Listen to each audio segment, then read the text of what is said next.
Hey, what's up YouTube? It's Story of Sam and welcome back to a brand new NBA video, and today I'm going over, in my opinion, the top 5 point guards in the NBA right now for the 2021 season. Make sure to comment down below if you think I made any mistakes, what you would change about my list. Of course guys, this is only my opinion. I will respect all of your guys' opinions in the comment section down below.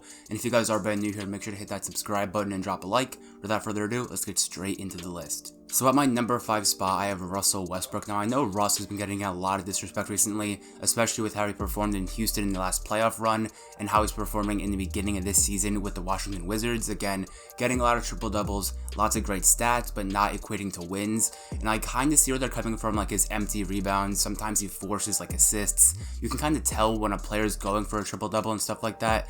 And especially in OKC, you could definitely tell he wanted to average a triple-double. But of course, I think Russ is one of the top 5 point guards in the NBA.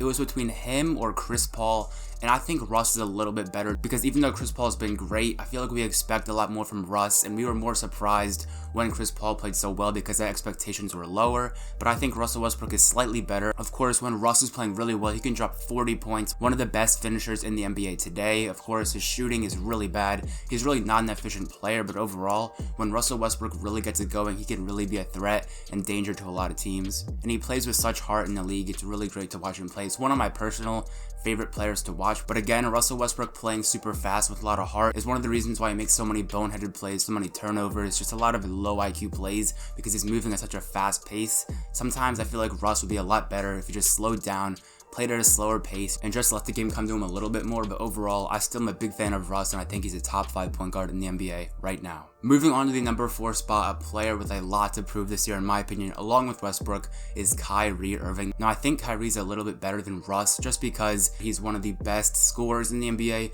probably the best dribbler in the NBA, if not of all time. I think he's one of the most skilled players in the league. I think Kyrie Irving can perform at any stage. Of course, he's won a championship in 2016 with the Cavaliers, but I do think he has a lot to prove just because his stint in Boston, those years really took a hit for me. Honestly, Kyrie Irving, when he went on the microphone at TD Garden and said he wanted to get his jersey retired in the rafters, and then just overall, his whole experience with Boston was not positive at all. He was toxic. They made it farther in the playoffs the year he was injured, but still, Kyrie Irving on Brooklyn with Kevin Durant, one of the best point guards in the NBA. Again, as I said, he's really good at scoring, really good at three-point shooting, probably one of the best shot makers, tough shot makers. Just overall scoring for Kyrie is such a strong point, and his playmaking is even getting a little bit better as well. Moving on to our number 3 spot, we have Damian Lillard. Now personally, Damian Lillard is third. Now I know a lot of people like to say Damian Lillard is like the second best or best point guard in the NBA, but personally I think he is the third best point guard. He averaged like 30 points a game last year, had a career year last season, and got eliminated in the first round. There were obviously a lot of injuries on Portland last year, but still they were fighting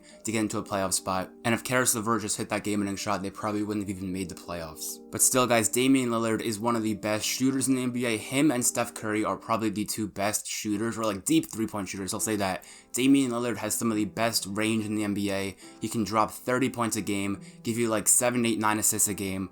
One of the best overall scorers. He's kind of like Kyrie Irving with a little bit less dribbling and a little bit more scoring. Of course, him being on Portland with CJ McCollum, and CJ's looked really good to start the season. I do think they can make some noise in the West this year. Not too much, but I do think him and CJ, Nurkic, Carmelo, Robert Covington this year, I think they could make a little bit of noise. I think they will be like a top 6 seed this season and maybe win like a playoff series or 2. Of course, Dame just balled out in the bubble last year. He won the bubble MVP. Of course, that was only for 8 games, but Dame, you definitely cannot deny Damian Lillard is a top 3 or 4 point guard in the league. I think he's a top 3 point guard, and some people may even argue he is top 2 or the best point guard, but in my opinion, number 3 is a perfect spot for him. Moving on to number 2 on the list, it is Luka Doncic. Now, I do consider Luka a point guard in this video. I do not consider LeBron a point guard. LeBron's been playing small forward most of his career. He played point guard 1 year last year, and now he's back to a small forward. But back to Luka, he is a point guard in my opinion. He is going to win the MVP. I'm pretty sure of it. I'm pretty sure he's going to win MVP. A little bit of a slow start for Luka. He shot pretty poorly from 3-point range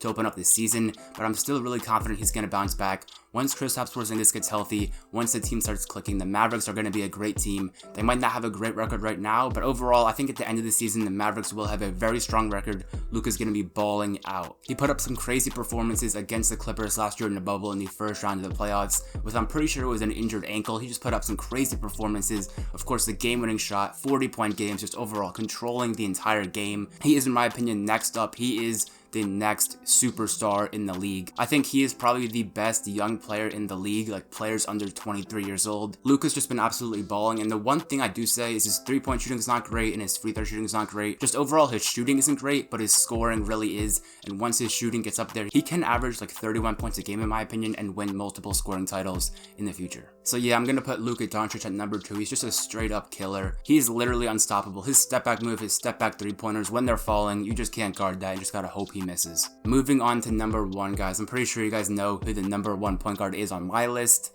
and that is going to be Stephen Curry. Yes, in my opinion, Steph Curry is still the best point guard in the NBA. He literally just dropped 62 points in a game. People have been doubting him. I haven't been one of his biggest fans, but also not one of his biggest critics. I think Curry's definitely the best shooter of all time, and probably the second best point guard of all time behind Magic, and you could even argue he's better than Magic, but I'm not going to get into that. Curry is one of the best point guards of all time. Amazing shooter, amazing playmaker. He's so quick with the ball, the best free throw shooter of all time. Just overall, this man's scoring is on another level, and this season, he doesn't have an amazing supporting cast, but I would say the supporting cast isn't as bad as some people are saying. Like Draymond Green, still a great impact player. Andrew Wiggins, not really great at impact, but he does put up some good numbers from time to time, and I do think Kelly Oubre, once Kelly Oubre gets out of his slump, he will be very impactful for the Warriors. Great defense, great shooting, obviously not now, but once he gets back to normal, I think he will be great for the Warriors, and Steph Curry will have a great statistical season. The one reason I don't see him winning MVP is because I don't think they will be like a top 4 seed. I think Golden State will be like a 6 or 7 seed, and I do not think that's enough to get the job done for winning an MVP. But of course, guys, you know Stephen Curry, the best shooter of all time, amazing playmaker. He is like the Golden State Warrior. He is the best player of the franchise in history. He's probably going to be there his entire career. And overall, I have Stephen Curry at number 1. Anyways, guys, I hope you enjoyed the video on me ranking my top 5 point guards right now in the NBA for the 2021 season. Make sure to comment down below. Do you think I messed up on anything? What would you change if you made this list as well? Of course, my list, number 5, I had Westbrook. Number 4, I had Kyrie Irving. Number 3, Damian Lillard. Number 2, Luka Doncic, and number 1, I had Stephen Curry on my list. Comment down below your top 5 point guards list. I will make sure to get back to you guys in the comments. And if you guys did enjoy, make sure to hit that subscribe button down below. We are on the road to 2,000 subscribers. And of course, guys, make sure to drop a like on today's video. If you did enjoy it, it would help me out a lot. And if you guys do want to watch more of my videos, I'm going to leave an end screen right when this video finishes. So 2 of my previous NBA videos that I dropped recently that I think you guys would really enjoy. So have a great rest of your day, guys. It's been Story of Sam, and I'm out. Peace.